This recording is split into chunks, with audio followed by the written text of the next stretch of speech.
Alors aujourd'hui, on va parler de succès. Et tu vas voir qu'au fur et à mesure de cet épisode, quel est le lien justement avec le fait de découvrir le but de notre vie, notre fameuse mission de vie professionnelle. Alors, pourquoi est-ce qu'on court tous après le succès? Si oui, pourquoi? Qu'est-ce que ça signifie véritablement le succès pour chacun d'entre nous? Quelles sont les clés aussi du succès et comment on fait pour l'atteindre?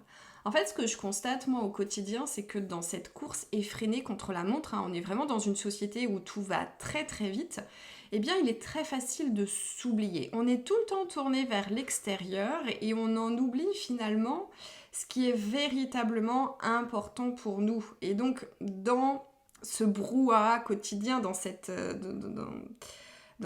espèce de pas un vortex, mais on est vraiment dans cette espèce de société, dans cette espèce de moule, dans ce carcan où en fait on suit le flot de tout ce qui nous arrive, et il est très facile de s'oublier à travers ça et de perdre de vue ce qui est vraiment important pour nous.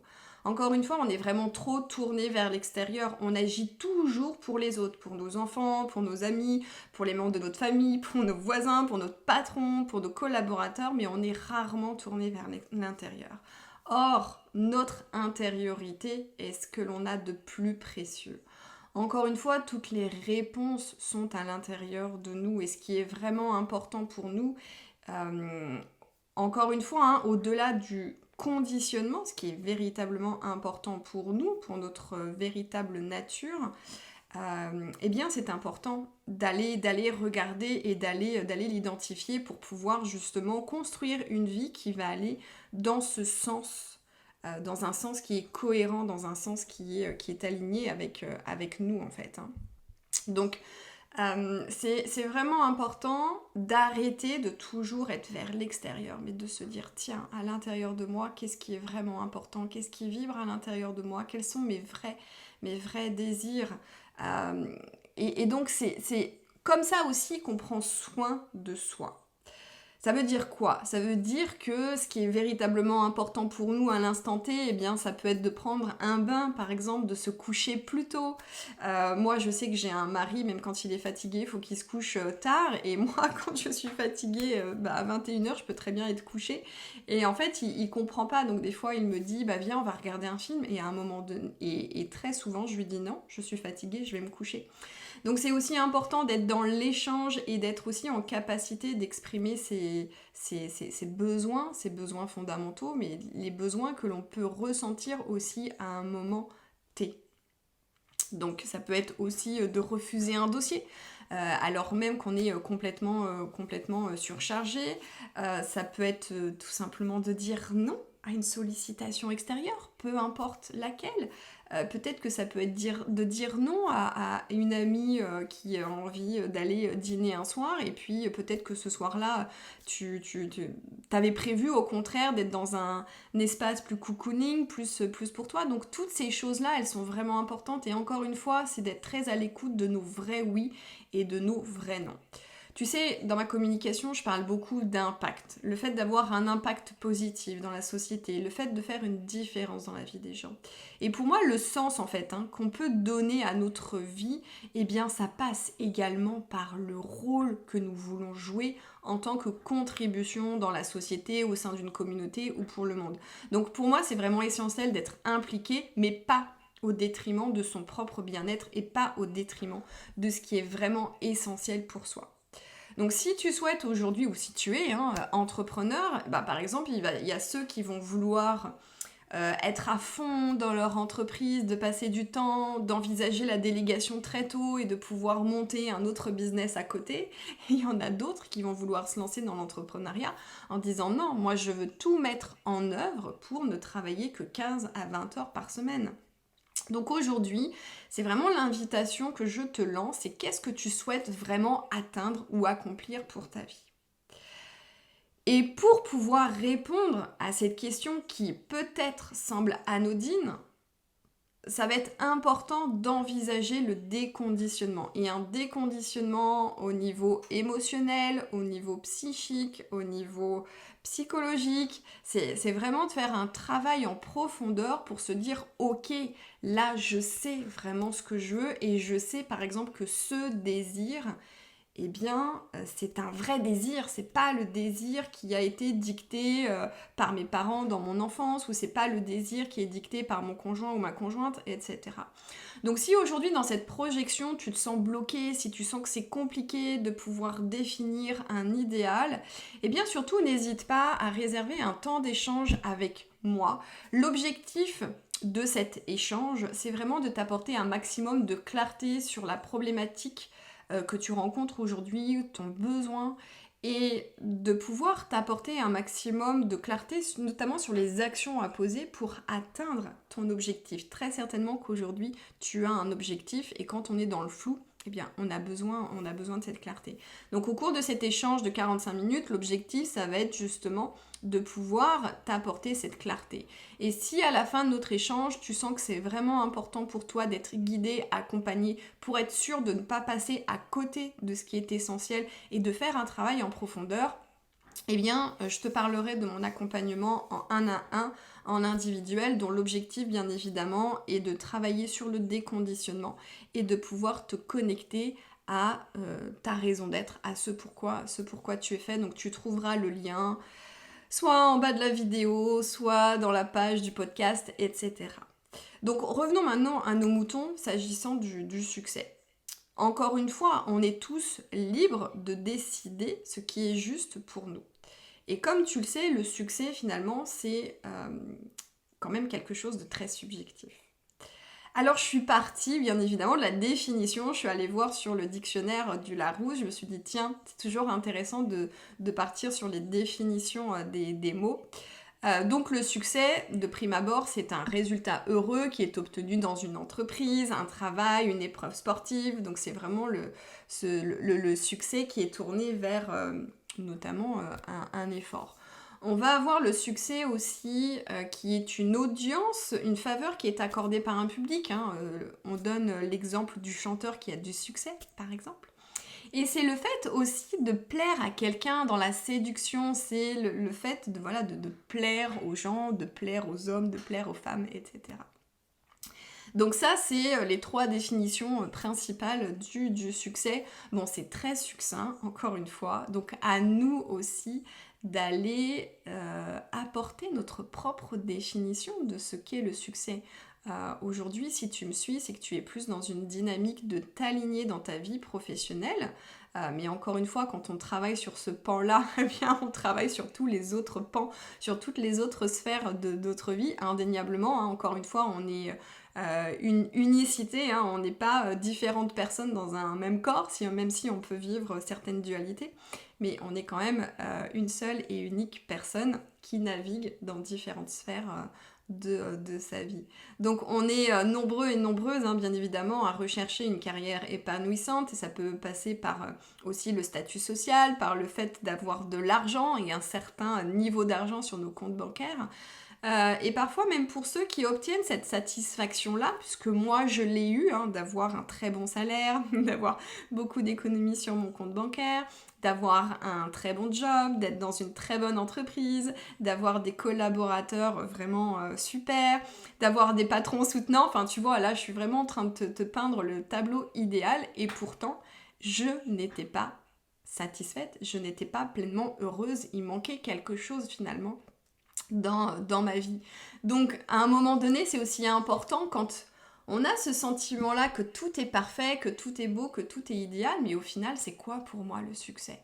Donc tu vois, vu de l'extérieur par rapport à ce que je te partage, et en plus j'étais mariée, j'avais un enfant, j'avais un chat, j'avais une maison, j'étais propriétaire, donc tu vois, à 30 ans, on va dire que j'avais quand même coché toutes les cases. Donc vu de l'extérieur, j'avais tout pour être heureuse. Mais pour moi qui vivais cette réalité-là, en fait, je sentais qu'il y avait un fossé entre cette vie sur le papier parfaite et ce que je ressentais moi à l'intérieur. Pourquoi ? Pourquoi est-ce qu'il y avait ce fossé, pourquoi est-ce qu'il y avait cette distance? Parce que notre succès ne se mesure pas à nos possessions.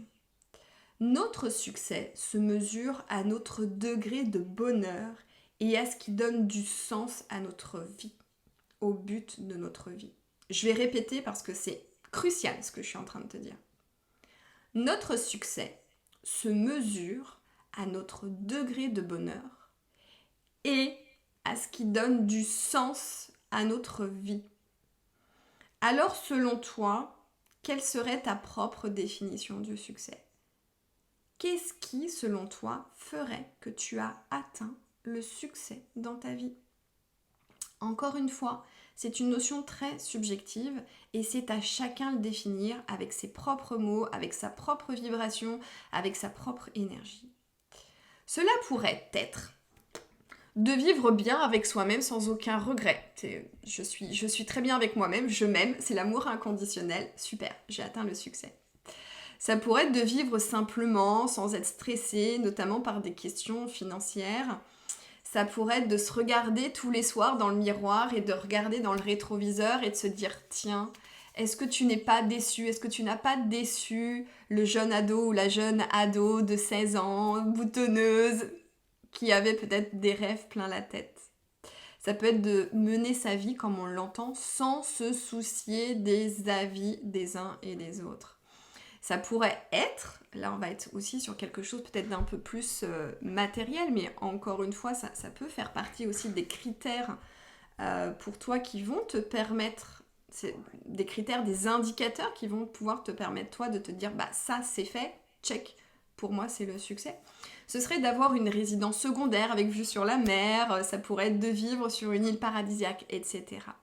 Donc dans cette atteinte de nos objectifs, qui vont nous permettre de dire j'ai atteint le succès. Il n'y a pas de bon timing, il n'y a pas un âge non plus. Moi, j'ai changé toute ma vie à 33 ans.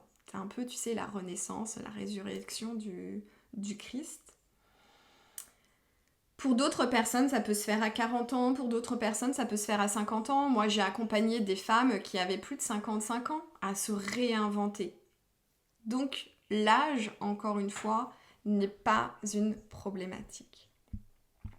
Et tout se propose, tout arrive aussi à ceux qui se mettent en mouvement vers leur propre succès, leur propre réussite.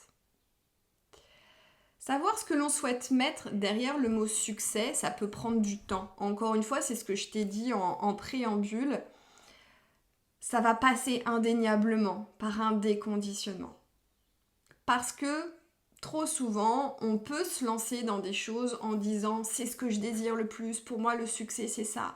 Mais est-ce que ça vibre vraiment à l'intérieur de soi? Est-ce que c'est pas une construction mentale? Est-ce que c'est pas une construction de l'ego parce que dans ton enfance, on t'a peut-être pas harcelé, mais on a martelé dans ton enfance que le succès c'était ça. Et encore une fois, moi j'y suis passée, issue d'un monde ouvrier, je crois bien que je suis la seule parmi tous les cousins et les cousines à avoir fait des études supérieures, à avoir eu une carrière, à avoir changé de statut social. Donc c'est sûr que dans mon environnement, dans mon cocon familial, eh bien, j'avais cette image de la jeune femme qui avait tout réussi. Mais à l'intérieur de moi, il y avait quelque chose qui sonnait faux. Il y avait dans ce désir de réussir ma carrière quelque chose qui sonnait vrai, indéniablement. Et aujourd'hui, je le ressens encore au plus profond de mes tripes. Mais il y avait quelque chose à travailler encore. Donc, dans cette définition du succès, ça va passer par un travail de déconditionnement pour être sûr que les désirs, que là où tu as envie d'aller, de cet idéal que tu as envie de construire, il est bien en accord avec ton moi profond et que c'est pas encore une fois une construction du mental. Tout ce qui est matériel, l'argent, la possession, les titres, le statut social, ce sont des mauvais indicateurs. Le véritable succès se mesure dans notre capacité à agir à partir de nos désirs d'âme, de faire preuve de résilience, de courage, d'audace et notre focus aussi vis-à-vis de ce qui compte vraiment pour nous. Et donc plus on est focus, encore une fois, plus on a une clarté sur ce que l'on veut atteindre, et moins on perd de temps, et moins il y a d'éparpillement. Et vous êtes très nombreuses à venir me voir en me disant bah oui, je m'éparpille, j'ai plein d'idées, etc. C'est important d'aller travailler aussi sur ça. Non pas que le fait d'avoir plein d'idées soit un problème, pas du tout. Mais c'est le fait de s'éparpiller et de ne pas avoir de clarté sur la direction à suivre. Alors, j'ai vraiment envie, là j'ai eu à cœur de te partager un exercice. Je le fais pas tout le temps dans mes épisodes de podcast, mais là j'avais vraiment envie de te donner un petit coup de main. Non pas à définir le succès, tu l'as compris, hein, ça passe par un travail sur soi. Donc si tu as envie de travailler en profondeur, eh ben, je t'invite à réserver un temps d'appel avec moi si tu es vraiment prête aujourd'hui à t'engager dans ce processus de transformation intérieure. Mais là, je vais te transmettre un exercice de premier abord qui va te permettre aussi, toi, eh bien, de mener cette réflexion sur, mais ouais, finalement, pour moi, c'est quoi le succès ? Donc, encore une fois, on s'accorde tous et tous sur le fait que le succès, eh bien, c'est quelque chose qui est très subjectif et que le succès sera atteint lorsqu'on aura créé notre vie idéale et c'est-à-dire lorsque nous serons devenus cette personne qui s'est mise en chemin pour construire cet idéal. Ça veut dire quoi ? Ça veut dire qu'aujourd'hui, tu es telle personne, telle individualité. Et que pour atteindre ton idéal, eh ben, il va falloir devenir une autre personne. Ça, c'est indéniable. Tu ne pourras, si tu restes toi-même, dans ton conditionnement, dans tes croyances, dans tes paradigmes, et que aujourd'hui tu es dans le statu quo où tu as du mal à te mettre en action, ou du coup tu es totalement éparpillé, ou tu es complètement perdu, tu ne pourras pas atteindre cet idéal si tu ne changes pas des caractéristiques de ta personnalité. Et ça, c'est essentiel aussi à l'intégrer. Donc, l'exercice est le suivant. Je vais t'inviter à prendre une feuille de papier et à y dessiner dessus 2 colonnes. Dans la première colonne, tu vas écrire moi, aujourd'hui, à l'instant T, dans le présent, et ton moi futur. Ce qui va être intéressant, c'est de le faire en fait dans les différentes sphères de ta vie personnelle. Donc en fait, il y a, pour moi, il y a 9 sphères vraiment essentielles. Ça peut être différent selon les auteurs, les autrices, mais pour moi, il y en a 9. La première sphère, c'est celle des relations sociales et de la famille. La deuxième, ça va être la carrière, les finances, la santé et la forme physique, la spiritualité, les désirs, la détente, le fait de prendre soin de soi, le couple, le lieu de vie et le développement personnel. Donc, tu vas avoir, toi, à l'instant présent, dans chacune de ces sphères de ta vie, Et dans la deuxième colonne, il va y avoir toi, futur, plus ou moins proche, dans chacune de ces sphères. Donc encore une fois, aujourd'hui, ce qui nous intéresse plus, c'est vraiment la carrière. Donc aujourd'hui, eh bien, peut-être que tu es une personne où tu as l'impression de ne plus te reconnaître. J'aime bien donner cette image, tu sais, de la fleur qui est en train de se faner, là, où vraiment tu sens que tu n'es pas accompli, tu n'es pas épanoui. Peut-être que tu es épuisé, que tu manques de motivation, que tu te sens totalement perdu. Ou au contraire, tu as un projet, mais ça bloque, tu n'arrives pas à le mettre en action. Et en face, tu vas avoir le moi futur, cette femme que tu as envie d'être, c'est-à-dire, ou cet homme que tu as envie d'être, c'est-à-dire cette personne qui est audacieuse, qui a les idées claires, qui est libre, qui est en capacité de prendre ses propres décisions, ses propres actions, qui est en capacité d'agir malgré la peur. Voilà, donc tu détailles en fait au maximum tous les traits, toutes les caractéristiques de cette personne que tu as envie de devenir. Encore une fois, entre aujourd'hui et demain, tu vas avoir besoin de changer des traits de personnalité. C'est indispensable. C'est pas juste une question de stratégie, c'est pas juste une question d'action, et je sais que tu le sais. Encore une fois, c'est pour ça qu'il y a beaucoup de gens qui veulent se réinventer professionnellement, mais qu'au final, il y a peu d'élus. Parce que c'est pas juste une question de je fais un rewind de mon parcours scolaire, professionnel, et je mets l'accent sur les compétences. C'est beaucoup plus que ça. Et tu le sais. Donc, on détaille au maximum les caractéristiques de cette personne que l'on a envie d'être, et on le fait pour chaque sphère de sa vie. Et demande-toi à quoi ça ressemble vraiment lorsque tu incarnes les caractéristiques de cette personne, peut-être que tu admires déjà chez les autres. Et quels seront les indicateurs pour toi qui feront que tu te diras ouais, l'objectif est atteint. Ensuite, prends le temps vraiment de vérifier que ce que tu souhaites atteindre est bien en résonance avec ce qui vibre à l'intérieur de toi et non quelque chose qui serait attendu par les autres. Demande-toi également si cela est bien en accord avec ton système de valeurs et que ça te permet véritablement de satisfaire tes besoins. Maintenant, une fois que ces deux colonnes sont faites et que tu as détaillé les caractéristiques, trace une ligne qui va relier en fait tes déclarations pour aller du présent vers le futur. Et pour chaque sphère de ta vie, donc tu vas relier les colonnes et ensuite pour chacune tu vas te demander ok, quelles sont les actions qu'il faut que je mette en place pour atteindre ces objectifs. Et donc là, il va vraiment falloir être honnête et identifier toutes les croyances ou toutes les fausses bonnes excuses qui feront que tu ne t'engageras pas totalement. Peut-être que dans le fait d'atteindre cette carrière idéale, tu vas dire je n'ai pas l'énergie, je n'ai pas le temps, il y a les études des enfants à payer, il y a la maison à payer, je n'ai pas d'argent. Pour beaucoup de gens, tout ça là, tous ces discours-là, ce sont des fausses bonnes excuses.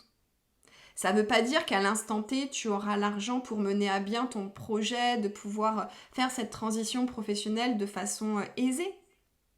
Mais qu'est-ce qu'il est possible pour toi de faire pour que tu aies les économies ou l'argent nécessaire pour rendre cela possible? Je pense qu'il y a trop de gens qui enterrent tout de suite leurs projets, les choses qui les font vibrer pour des questions d'argent, mais encore une fois, c'est important de s'ouvrir au tout est possible et d'arrêter de se freiner par des choses qui, en fait, peuvent se résoudre par la mise en place de petites actions, de petites stratégies. Je me souviens, la première business coach, dans un des exercices qu'elle nous transmettait, c'était vraiment de se dire, ok, si tu devais lister 50 façons, 50 manières de pouvoir générer de l'argent, par exemple, ou 50 façons de pouvoir te dégager du temps pour pouvoir mener à bien ta réflexion. Donc tout ça, c'est vrai. Donc dans cet exercice-là, il va vraiment falloir que tu sois honnête avec toi-même. Il va falloir faire des déprogrammations. Encore une fois, tu sais qu'on a des systèmes de pensée. Ces systèmes de pensée sont issus de programmations qui peuvent être transmises de génération en génération. Ce sont des constructions que tu as toi-même mis en place par le biais de tes propres expériences. Donc ça va être important d'aller regarder la façon dont tu penses, parce que tes pensées génèrent tes émotions et que tes émotions sont motrices, ce sont elles qui génèrent tes actions ou tes inactions et du coup qui génèrent tes résultats. Donc c'est vraiment important d'en prendre conscience pour ne pas rester coincé dans le c'est difficile, je ne sais pas comment faire, par où commencer, je suis seule, personne ne me soutient, je n'ai pas d'argent, j'ai peur de manquer, etc. Les excuses, c'est le meilleur moyen de rester dans ta zone de confort et de ne pas prendre de risques. Là encore, je ne dis pas qu'il faut prendre des risques totalement démesurés. Personne ne te dit là maintenant tout de suite de filer ta dème et de partir de ton entreprise. Non. On peut prendre des risques, mais des risques mesurés. Et encore une fois, c'est important de faire les choses avec réflexion et avec stratégie. Ce qui est vraiment important, ce qui me semble important, c'est d'aller au-delà en fait de toutes ces pensées négatives, de tous ces scénarios catastrophes que notre mental a l'habitude de construire pour envisager quelque chose de meilleur et de se dire ok, qu'est-ce que je peux mettre en place pour pouvoir atteindre cet idéal-là. Et cet idéal-là, ça sera ton propre succès, ta propre définition du succès.